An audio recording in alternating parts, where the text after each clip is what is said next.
দিয়েছে কেউ কাউকে দিতে পারে না। এতজন ব্যবসায়ী আছে আমরা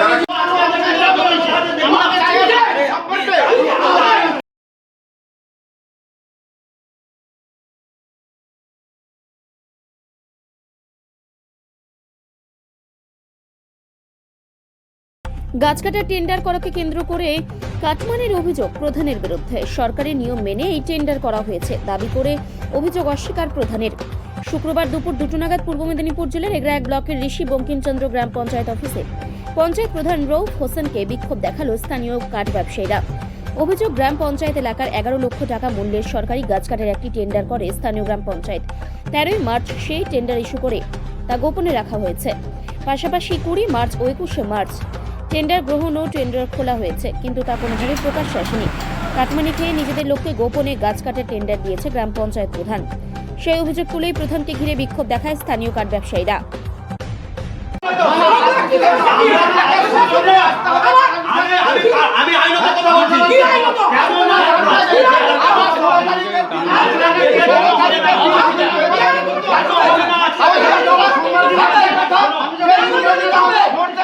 আমার নাম বলাই জানা। হ্যাঁ, আমি ব্যবসা করি, কাঠের ব্যবসা করি। সমস্যা কি অঞ্চল? সমস্যা বলতে আমরা অঞ্চলে শুনতে পেলাম যে টেন্ডার হবে। আমরা কাগজপত্র নিয়ে যখন আসি প্রধান সাহেবকে বললাম ফর্মটা দিন। বললেন যে 20 তারিখ তো ইস্যু হয়ে গেছে, আমাদেরকে না জানানো হয়নি। বিরোধী দলনেতা বললো আমাকে যে 21 তারিখ টেন্ডার হবে। আমরা এসেছি কাগজপত্র নিয়ে। তখন প্রধান সাহেব আমাদের বললেন যে আজকে ফর্ম দেওয়া যাবে না, আজকে টেন্ডার ওপেনিং হয়ে যাবে 2টার পরে। কিন্তু 2টার পরে নিয়মমাফিক কিন্তু টেন্ডার হয়নি, সম্পূর্ণ গোপনে আমাদের অন্ধকারে রেখে টেন্ডার পাস করে দিয়েছেন। আগেও কি এরকম ঘটনা? এর আগে বহুতবার হয়েছে, আমাদের অজান্তে অনেক কিছু মানে একজনকে পাইয়ে দিচ্ছেন। হ্যাঁ, অঞ্চল কর্তৃপক্ষ তাদেরকে পয়সা টয়সা খাইয়ে তারা দীর্ঘদিন দিনের পর দিন এটা করতে থাকছে। এখনই দেখাচ্ছি গ্রাম পঞ্চায়েতে যে টেন্ডার দুর্নীতি নিয়ে অভিযোগ করছেন আপনার বিরুদ্ধে, আপনি যেহেতু প্রধান আপনার বিরুদ্ধে অভিযোগ করছেন, এই যে কি বলবেন? দেখুন, টেন্ডার আমাদের প্রসেস মেনেই হয়েছে।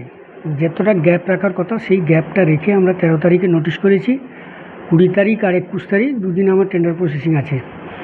সেই মোতাবিক সব কিছু হয়েছে, একদম সরকারি প্রসেস মেনে হয়েছে। এখন তারা কোনো কারণে করতে পারেনি, মানে কি বলে, পার্টিসিপেট করতে পারেনি। কালকে যারা শুনতে পেরেছে যে আপনার ফর্ম উইথড্র হয়ে গেছে, আজকে এসে ওরা বলছে যে টেন্ডারটা অফ করুন, টেন্ডারটা আজকের দিনও বন্ধ করুন, কিছুদিন সময় দেন। আমি বললাম ও টেন্ডারটা এইভাবে বন্ধ করা যায় না, টেন্ডার একটা প্রসেসে হয়, আবার একটা প্রসেসে বন্ধ করা যায়। আর আমার বিরুদ্ধে অনেক কিছু অভিযোগ করছিল। আমরা যদি অভিযোগ করেন তাহলে দাদা কি ঘটনা এই অঞ্চলে? ঘটনা, আজকে টেন্ডার ছিল, এটা প্রধান সাহেব কাটমানি খেয়ে 2 নম্বরি করে আমাদেরকে না জানিয়ে না ওপেনিং করে গোপনভাবে করে দিয়েছেন। এইভাবে করে দিয়েছেন আমাদের কাছ থেকে। আমরা এটা আরবিসি অঞ্চল।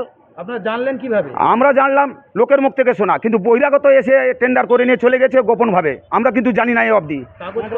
কাগজ কলমে বলছে যে 20-3-2025 হবে ওপেন, মানে ফর্ম তোলা হবে। 2021-এ হচ্ছে 11টা থেকে 1টা। আমরা 10টা থেকে উপস্থিত আছি। যারা পেপার জমা দিয়েছিল তারা এখনো পর্যন্ত উপস্থিত হয়নি। আর 2টোর পরে ওপেনিং খোলার কথা, এখনো পর্যন্ত কোনো উপস্থিত হয়নি তারা। প্রধান সাহেব বলছেন যে টেন্ডার হয়ে গেছে, সব কিছু হয়ে গেছে। আমরা উপস্থিত আছি, সবাই দর্শক, সবাই ব্যবসায়ী, আমরা সব উপস্থিত আছি। এখনো পর্যন্ত আমরা কোনো সউত্তর পেলাম না। প্রধান সাহেবকে দাবি করলাম যে এটা কি হয়েছে, না সব হয়ে গেছে। তুমি বিডিও অফিসে আমার নামে কি করবে করে চলে যাও। এই কি মনে করছেন? আমরা মনে করছি যে এটা কাটমানি হয়েছে, এটা গোপনভাবে কাজ হয়েছে। এটা কি প্রথমবার না আগেও? এর আগে বহুতবার হয়েছে, আমাদের না জানিয়ে আমাদের বহুতবার হয়েছে। এইভাবে প্রত্যেকবার হয়ে আসছে, আমরা জানতে পারছি না। প্রধান সাহেবকে জিজ্ঞেস করলে কি বলছেন? প্রধান সাহেব বলছেন যে সব হয়ে গেছে, সব হয়ে গেছে। তাহলে কি আপনাদেরকে গোপন রেখে কি এইসব করা হচ্ছে? হ্যাঁ, গোপনে এইসব করা হচ্ছে, অন্ধকারে এইসব করা হচ্ছে। আপনারা কোথায় অভিযোগ করেছেন? আমরা এখানে অভিযোগ করেছি, বিডিও সাহেবের কাছে যাবো, ডিওপো যাবো, সব জায়গায় যাবো, প্রয়োজন হলে নবান্ন পর্যন্ত যাবো। যদি সুরাহা না হয় কি করবেন? সোরা না হবে তাহলে আমরা এটা ঘেরাও করবো, এখানে অঞ্চল ঘেরাও করবো, ধর্ণা দেবো। আপনার নাম? আমার নাম সত্যজিৎ অধিকারী, বাড়ি সোলপাটিয়া। ডেজিগনেশন কোন দায়িত্বে আছেন, কি করেন? আমি বিজনেস করি। কিসের? এই সমিল আছে, সমিলের বিজনেস। সমিল ওনার ওনার